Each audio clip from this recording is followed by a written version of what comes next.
Punjab Kesari Navodaya times में आज के हमारे जो खास मेहमान हैं, इनका तारुफ ना मैं इन्हीं के शब्दों से करने वाली हूँ कि ये वो हैं जो रचते हैं, सजाते हैं और जी रहे हैं। ये राइटर हैं, रंगकर्मी हैं, एक्टर हैं, ऑल इन वन है ये। और रिसेंटली अपना डेब्यू इन्होंने एक्टिंग का किया है, लेकिन इनके जो काम हैं उन्हें हम अलग अलग जरियों से देख ही रहे हैं। बात कर रही हूँ गुंजन जोशी की, जिनसे ढेर सारी ऑफकोर्स आज हम बातें करेंगे। बट सबसे पहले गुंजन, बहुत बहुत स्वागत है आपका हमारे प्लेटफॉर्म पे। नमस्कार। बहुत बहुत धन्यवाद निधि जी। अच्छा, तो जैसे आपके इंस्टाग्राम के बायो में ही आपने ये लिखा है, मैं रचता हूँ, सजाता हूँ, जी रहा हूँ। तो इसी से आपके बात को आगे लेके जाते हैं कि अब डेब्यू आपकी एक्टिंग का भी हो गया फाड़ू से, तो रिस्पॉन्स जी, कैसा मिल रहा है?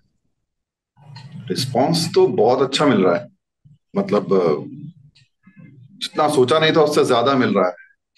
और लोग बहुत ही अच्छा अ, बोल रहे हैं। जिन लोगों ने अ, मतलब जिन लोगों से कभी उम्मीद नहीं थी कि ये फोन करेंगे, वो लोग फोन करके बोल रहे हैं कि बहुत अच्छा है।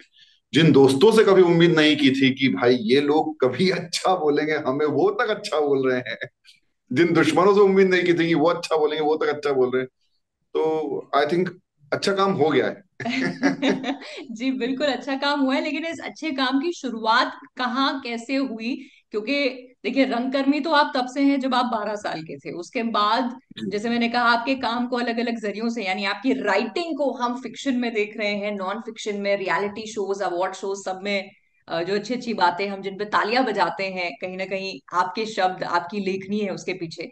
बट एक्टिंग की तरफ डेब्यू करना, ये आपने कैसे डिसाइड किया? निधि जी, थोड़ा सा करेक्ट करेंगे जी। कि स्क्रीन पर एक्टिंग का डेब्यू कैसे किया। हाँ, question should be this. Screen पे, क्योंकि यस राइट, थिएटर में तो कर जी चुके हैं। जी जी जी, थिएटर में तो कर चुका हूँ। और मुझे लगता है कि जितने भी लोग छोटे शहरों से आते हैं ना, उनका सबसे पहला काम एक्टिंग ही होता है। वो चाहे इतना सा रोल हो, बहुत बड़ा रोल हो, नाटक में, स्कूल के नाटक में, कहीं पर भी, मतलब एक छोटा सा डेब्यू एक्टिंग से ही होता है। फिर वो इधर उधर जाते। तो बट भगवान की दया रही कि मुझे काफी अच्छे मौके मिले शुरू से एक्टिंग में। नहीं मिले तो मैंने खुद ने बना लिए। मैंने खुद ने अपने नाटक लिखे, एडॉप्ट किए, कहानियां एडॉप्ट की, वो सारे काम किए। राष्ट्रीय नाट्य विद्यालय से मैं ग्रेजुएट हूँ एक्टिंग का। फिर अब सवाल यह है कि अभी स्क्रीन पर डेब्यू कैसे हुआ। तो एक्चुअली एक छोटा सा किस्सा है कि एक हम्म। गांव में एक पहलवान आता है बहुत बड़ा, और वो सबको चैलेंज करता है कि बॉस, कौन मुझे हराएगा। और हम देखते हैं कि छोटा सा ऐसा आदमी आगे आता है, और उसके साथ फाइट होती है। और फाइट होने के बाद देखते हैं कि फाइनली वो आदमी जीत जीत जाता है, जो दुबला पतला रहता है। तगड़ा हार जाता है। तो सब उसका सम्मान करते हैं, वो सब करते हैं। तो वो छोटा सा आदमी कहता है, वो सब तो ठीक है, पहले बताओ कि धक्का किसने दिया। मुझे धक्का देने वाला आदमी है मुकेश छाबड़ा। अच्छा। कास्टिंग डायरेक्टर मुकेश छाबड़ा, जिन्होंने मुझे इस जगह एक तरह से धक्का दिया। हालांकि ये ऐसी जगह है जहां मैं सब कब से आना चाह रहा था। बट अच्छा मौका नहीं मिल रहा था। तो अच्छा मौका देने वाला मुकेश छाबड़ा है। एंड ऑफ कोर्स फिर उस पर अप्रूवल की मुहर लगाने वाली जो हमारी निर्देशिका है, अश्विनी अय्यर तिवारी जी, वो है। सोनी नेक्स्ट है। हम्म। तो इन सब, एक ऑडिशन हुआ। ऑडिशन में एक रोल किया, फिर उसके बाद उससे थोड़ा इंपॉर्टेंट रोल दिया गया, फिर उससे इंपॉर्टेंट रोल दिया गया, आरके दिया गया। एंड देन दे फाइंड कि चलो ठीक है, इसको आरके देते हैं। And then they like it, and मौका दिया और किया बिल्कुल आपके सामने। बिल्कुल। जी जी जी जी। अच्छा, बट मैं ये जानना चाहती हूँ कि ऑफकोर्स जैसे आपने कहा कि, और बहुत सही कहा कि छोटे शहर से जो आता है वो सपना स्क्रीन पे आने का ही लेकर आता है, लेकिन आपने ऐसा नहीं किया कि बस नहीं नहीं वही सब। नहीं नहीं, निधि जी, मैं आपको करेक्ट करूंगा। सपना चाहे स्क्रीन पर आने का ना हो, शुरुआत उसकी एक्टिंग से होती है। Acting, right right. जी तो एक्टिंग से शुरुआत, लेकिन आपने ऐसा नहीं है कि वहीं पे रोक दिया अपने आप को, आपने अपनी लेखनी को निखारा उसके जरिए, फिक्शन, नॉन फिक्शन, इस तरह से आपने काम किया। अब मैं ये जानना चाहती हूँ कि जैसे आप डायलॉग्स लिख रहे हैं, जो लोग पर्दे पे उसे बोल रहे हैं, किसी जी। और के लिखे डायलॉग्स को आपने पर्दे पे जब बोला, एक्टिंग का जो एक्सपीरियंस रहा वो कैसा था? स्क्रीन पे देखिए, एक्टिंग, फिर से मैं करेक्ट कर दूं खुद को ही। जी जी जी जी, बिल्कुल। अब हम जो भी बात करेंगे स्क्रीन पे एक्टिंग की करेंगे, तो अब आप उसे स्पेसिफाई मत कीजिए। देखिए, मैं आपको बताता हूँ कि मेरे जो दो सबसे महत्वपूर्ण काम हैं राइटिंग के, एक तो मैं, मेरी पत्नी और वो राजपाल यादव और ऋतुपर्णा जी। सेन गुप्ता की जो फिल्म है जिसके लिए मुझे स्क्रीन अवार्ड में नॉमिनेट किया गया था, राइट। वो और एक और फिल्म थी 404 प्रवाल रमन के डायरेक्शन में। वो मेरा फिक्शन का राइटिंग वर्क था और अब मैं ये एक्टिंग कर रहा हूँ। जमीन आसमान का फर्क पता है क्या होता है कि जब आप राइटिंग करते हो तो आपको लगता है कि आप, अब ऐसा नहीं किया इसने, ऐसा नहीं किया, ऐसा नहीं किया, क्योंकि आपकी फिल्म आपके दिमाग में चल रही होती है। और जब आप एक्टिंग करते हो तब आपको समझ में आता है कि बॉस कितना कठिन है शब्दों को स्क्रीन पर उतारना। हम्म। और ये एहसास होने में मुझे लंबा टाइम लग गया, क्योंकि मैं, मेरी पत्नी और वो से लगा के फाड़ू के बीच का जो डायरेक्शन टाइम है वो काफी ज्यादा है। लेकिन अब मुझे समझ में आ रहा है कि गुरु, मनी मन में खाली ऑन पेपर लिखने से अलग बात होती है, और जब उसको एक्ट करते हो तो काफी मुश्किल होता है। लेकिन मुझे लगता है कि जो मेरा राइटिंग का जितना अनुभव है वो काफी काम किया। स्क्रिप्ट जिस तरह से लिखी थी उसको पूरी तरह से समझा, ना सिर्फ समझा बल्कि मेरे पास रतन किंकाव वाला आर के जो कैरेक्टर है उसकी एक बहुत लंबी बैक स्टोरी है जो इस शो का हिस्सा ही नहीं थी, वो पूरी मेरे पास। मुझे पता है कि वो किस ईयर में पैदा हुआ, क्या किया उसने, कैसे वो उस मोड़ तक पहुंचा जहां पे वो अभय से पहली बार मिलता है, जो उसका entry scene. Hmm. So that I know as a writer, तो उसका मुझे बहुत फायदा हुआ। बट स्टिल जो लिखा हुआ था उसको स्क्रीन पर उतारने में काफी मेहनत लगी, काफी समझना पड़ा, एक एक शब्द समझना पड़ा, क्योंकि अगर आप पहली बार पढ़ते हो आपको लगता है यार ये सही नहीं है, ये गलत नहीं है। बट आप तो पहली बार पढ़ रहे हो, राइटर ने लिखा, राइटर ने कम से कम नाना करते हुए 10वां ड्राफ्ट आपको भेजा है। राइट। राइट। पहला ड्राफ्ट नहीं भेजा, ये मिनिमम बोल रहा हूँ मैं आपको। ठीक है, मतलब डायरेक्टर के पास तीसरा या चौथा ड्राफ्ट क्या होगा, बट उसने खुद ने जब लिखा हुआ तो उसके 10वां ड्राफ्ट आपके पास पहुंचा है मिनिमम। तो उसने इतना सोचा है तो उस पर भरोसा करो, यकीन करो। एंड यस, कहीं कहीं थोड़ा बहुत ऊपर नीचे किया, काफी मजा आया। लेकिन राइटर को स्क्रीन पर उतारना अपने आप में बस यही तो एक्टिंग है, बाकी तो कुछ है ही नहीं। बिल्कुल बिल्कुल। लेकिन ना अभी एक नौटी सा सवाल आ रहा है दिमाग में कई बार, बहुत एक्टर्स जो डायरेक्शन में कदम रखते हैं उनसे भी मैं ये पूछती हूँ कि जब आप डायरेक्ट कर रहे हैं किसी और एक्टर को, क्या दिमाग में ऐसा आता है कि आपके अंदर का एक्टर जाग उठता है और बोलता है अरे नहीं नहीं नहीं, ये सीन को ऐसे करो। तो आप जब एक्टिंग कर रहे थे तो आपके अंदर का राइटर जागा कभी कि यार ये ऐसे नहीं ऐसे लिखते? वो तो निधि जी सबका जागता है, मतलब जो राइटर नहीं है उसका भी राइटर जागता है। तो मेरा जागना तो स्वाभाविक है। बट वही मैंने कहा कि जो, चूंकि मैं ऑलरेडी एक राइटर रह चुका हूं तो मैं वो पूरी प्रोसेस जानता हूँ। मैं हाँ। जानता हूँ कि अगर एक लाइन किसी के पास जानी है तो उसमें एक लंबी मेहनत, लंबे ड्राफ्ट्स लगते हैं। तो मैंने बहुत ज्यादा तोड़ मरोड़ने के बारे में न तो कभी सोचा, और बात करने का तो सवाल ही नहीं उठता कि इस सीन को ऐसा मोड़ देते हैं।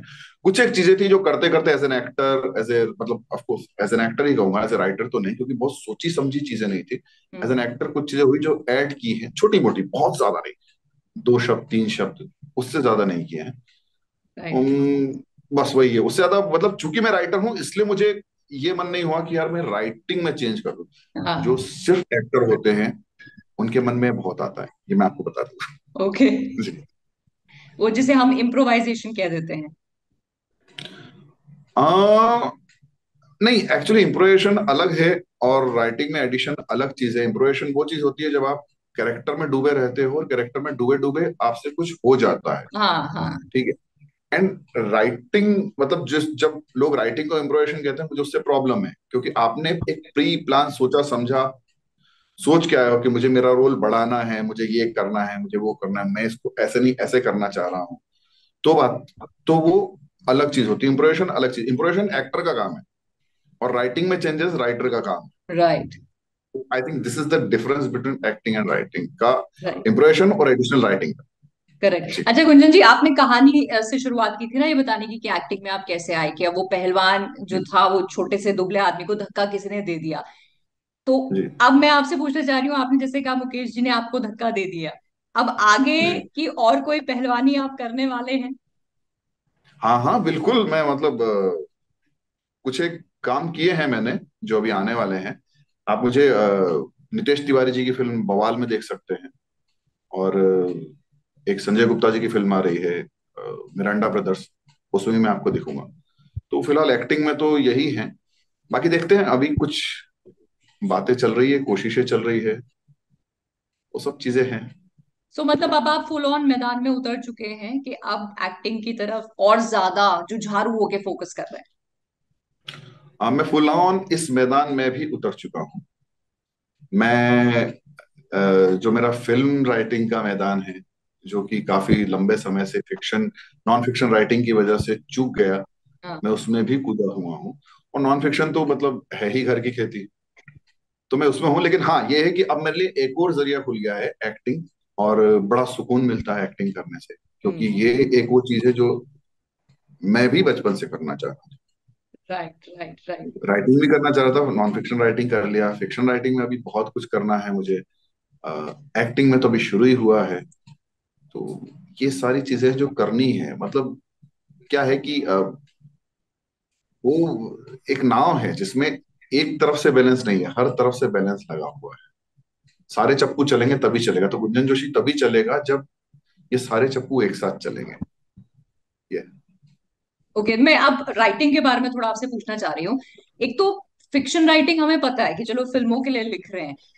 एक बड़ी इंटरेस्टिंग सी चीज है जो आप कर रहे हैं, वो है नॉन फिक्शन, यानी ये जो रियलिटी शोज हैं, अवार्ड फंक्शंस है, इनकी स्क्रिप्टिंग। मैं ये जानना चाहती हूँ एक आम ऑडियंस के लिहाज से कि हम एक रियलिटी शो को नॉन स्क्रिप्टेड या बिल्कुल जैसा है, कंटेस्टेंट्स आते हैं या अवार्ड मिल रहे हैं वैसा मान के चल रहे हैं, तो इसमें स्क्रिप्टिंग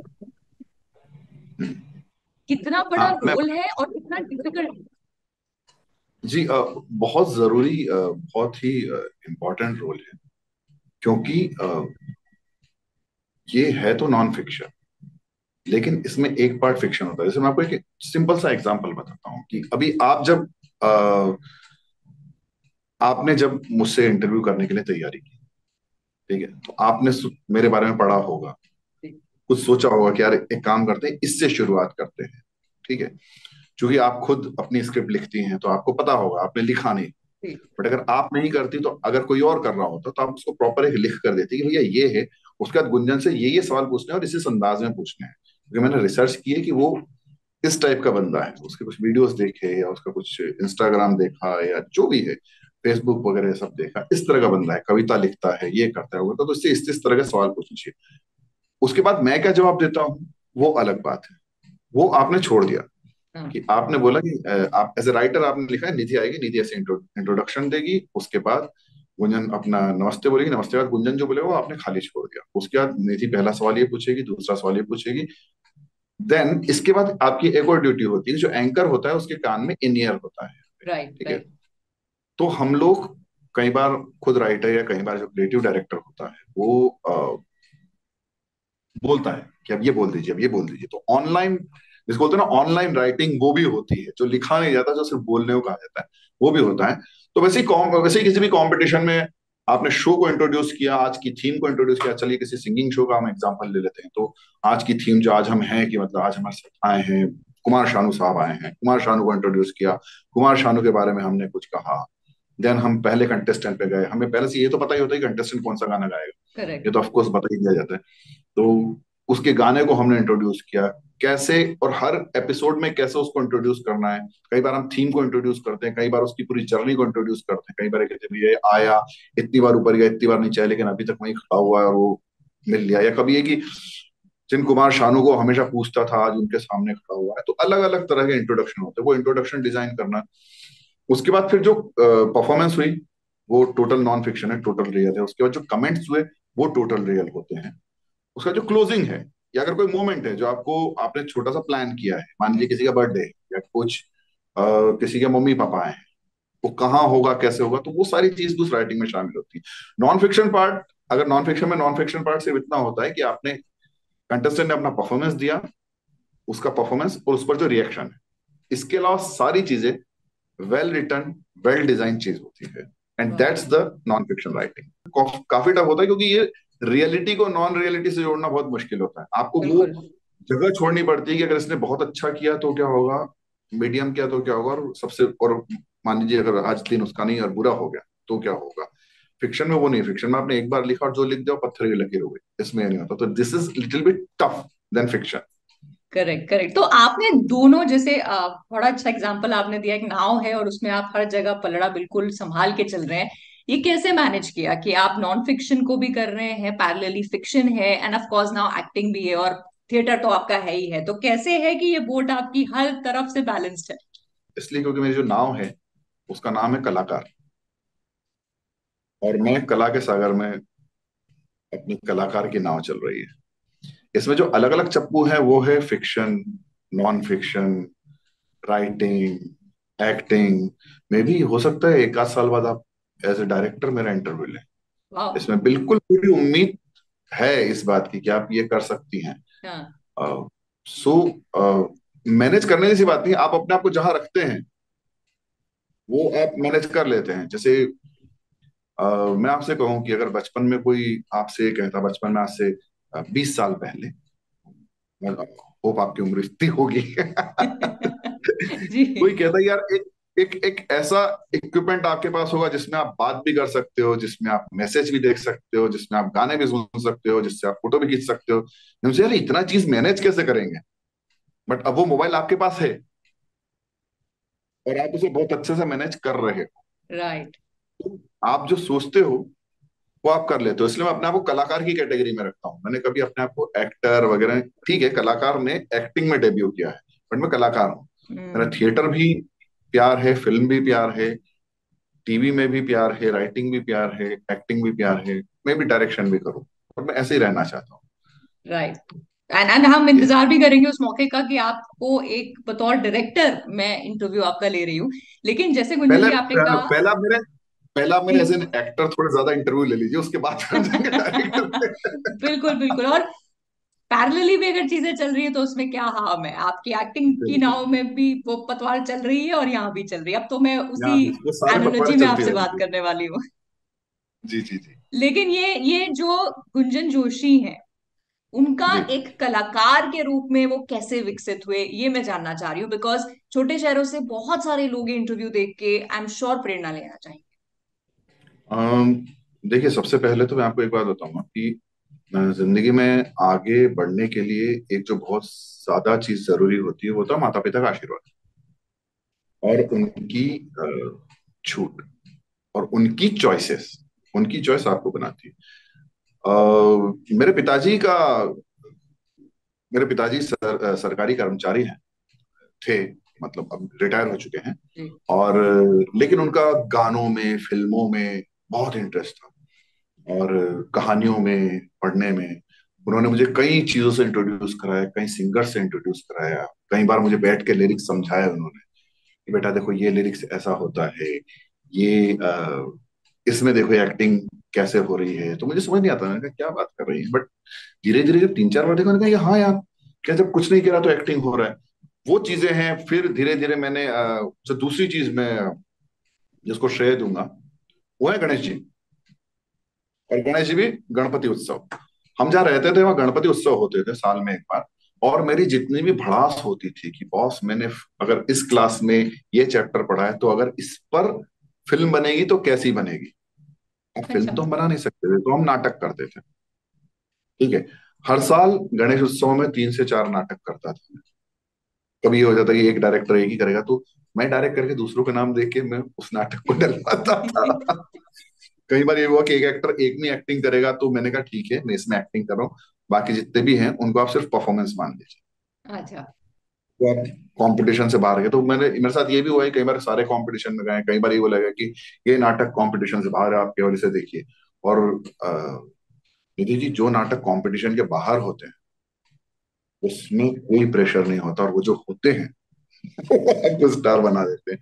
तो ये जो शुरुआत थी, एक तो माता पिता का सहयोग और एक जो मुझे एटमॉस्फेयर मिला गणेश उत्सव के थ्रू, क्योंकि मैं नीमच जैसे छोटे शहर में रहता था जहाँ पे थिएटर लगभग नहीं होता था, होता ही नहीं था इनफैक्ट। वहां पे हम कैसे थिएटर करें, मुझे तो पता भी नहीं था कि मैं थिएटर कर रहा हूँ। जब मैं नाटक करता था मुझे पता ही नहीं था मैं थिएटर कर रहा हूँ, मुझे पता ही नहीं था कि हाँ। मैं लिख रहा हूँ। मैंने पंच परमेश्वर, कफन, यशपाल की फिल्म निरापद, यशपाल की कहानी निरापद, और न जाने कितनी चीजें, कितने नाटक किए। तो वहां से एक शुरुआत हुई, और उसके बाद फिर मैं जब इंदौर आया पढ़ाई के लिए तब मैंने प्रॉपर थिएटर शुरू किया। और वहां पर जब हर बाप ये कह रहा था कि बॉस, खास करके मैं इलेक्ट्रॉनिक्स ऑनर्स में था और यूनिवर्सिटी में सेकंड रैंक पर आया था, तो जहां हर जो लास्ट में आ रहे बंदे उसके माँ बाप भी ये कह रहे हैं कि बॉस यही वक्त है कि आप कम इलेक्ट्रॉनिक्स में कुछ कर लीजिए तो आपकी जिंदगी बन जाएगी। वहां मेरे पिताजी ने मुझे इजाजत दी कि आप जाइए और जाकर अगर तुम्हारा मन है एनएसडी करना है तो तुम करो। हम्म। और मैंने एनएसडी की और आज मैं यहाँ बैठा हूँ आपके सामने। वाह आई वाह। Think this is how it goes. Right. सो जाते जाते बस लास्टली, जो जैसे मैंने कहा छोटे शहर के लोग हैं जो बहुत सपने होते हैं बट कहीं ना कहीं वो वापस आ जाते हैं चीजों से हार मान के, आप अपनी लाइफ जर्नी को एग्जांपल लेके क्या मैसेज देना चाहेंगे? देखिए मुझे लगता है कहीं ना कहीं एक तो इसमें भगवान की ऊपर वाले की मेहर रही कि मैं वापस गया नहीं। दूसरी बात ये कि मैं एक अ, राष्ट्रीय नाट्य विद्यालय ऐसी चीज थी जो मेरे लिए एक वॉल जैसी थी कि मैं इधर से उधर जा सकता हूँ, उधर से फिर इधर नहीं आ सकता हूँ। वो चीज थी। बट मुझे लगता है उसके अलावा ये है कि बहुत सारी चीजें होती है जिनको फॉलो करना चाहिए आपको। सिर्फ एज एन, अगर आप मुंबई में जा रहे हैं तो आपको कुछ बैकअप प्लान भी होने चाहिए। वो बैकअप प्लान इंडस्ट्री से जुड़े हुए भी हो सकते हैं। आप राइटिंग कर सकते हैं, आप डायरेक्शन कर सकते हैं, आप प्रोडक्शन में हो सकते हैं। और मैं यकीन मानिए सारी चीजें, कॉस्ट्यूम में हो सकते हैं, सेट्स में हो सकते हैं, ये सारी चीजें एज एन एक्टर आपको आगे बढ़ाती है। हम्म। As an actor, as an artist आपको आगे बढ़ाती है। अगर आप लिखना भी चाह, अगर आप सिर्फ राइटर बनने के लिए भी आए हैं और अगर आप कुछ दिन डायरेक्शन करते हैं तो आपका राइटिंग अच्छा होगा। अगर आप कुछ दिन सेट करते हैं तो आपका राइटिंग अच्छा होगा। तो मुझे लगता है कि हार नहीं माननी चाहिए। कई बार जीवन में ऐसा आया कि यार शायद कहीं गलत तो नहीं आ गए हैं, लेकिन हार नहीं मानना और सर्वाइवल के लिए भाई यही जगह है, इसके अलावा कहीं और जा नहीं सकता हूँ। मतलब मैं तो कहता हूँ कि आजकल तो नहीं चलता, लेकिन पहले कुछ दिनों पहले, मैं कुछ सालों पहले मैं कहता था कि यार मैं तो पीसीओ भी नहीं चला सकता हूँ। जो है जैसा है वो यही। निधि जी ये शादी की तरह है, ठीक है। जो है यही है। कमिटमेंट, कमिटमेंट रखना पड़ता है कि जो है यही है, तो आखिरकार आपकी अल्टीमेटली आपकी शादी सफल शादी हो ही जाती है। राइट। चाहे आपने लव मैरिज की हो, अरेंज मैरिज की हो, पसंद की लड़के से की हो, नापसंद की लड़के से की हो, लेकिन अगर आप में जज्बा है कि जो है यही है, आपकी शादी हमेशा सफल रहेगी। वैसे ये है कि आपकी कहानी सफल ही रहेगी। उसमें आपने कितना बड़ा मुकाम पाया ये अलग बात है, ये दिगर बिल्कुल बात है। लेकिन आप हमेशा सफल ही रहेंगे, चाहे छोटे रोल करते हुए सफल रहे, चाहे छोटे काम करते हुए सफल रहे, लेकिन आप सफल ही रहेंगे, ये बात तय है। बिल्कुल। बिल्कुल बहुत पते की बात कही है, बिल्कुल लग रहा है लेखक की ही कलम से निकले हैं ऐसे शब्द। और on that note thank you so much. और मैं तो इंतजार कर रही हूँ कि आपकी जो नाव है उसमें जितनी चीजें पैरेलली चल रही है, चाहे बतौर राइटर हो, एक्टर हो, डायरेक्टर भी हो, आने वाले वक्त में आपके साथ और इस तरह से तारुफ हो और इंटरव्यूज का एक सेशन चले। और आज के लिए गुंजन जी बहुत बहुत शुक्रिया। Thank you very much Nidhi.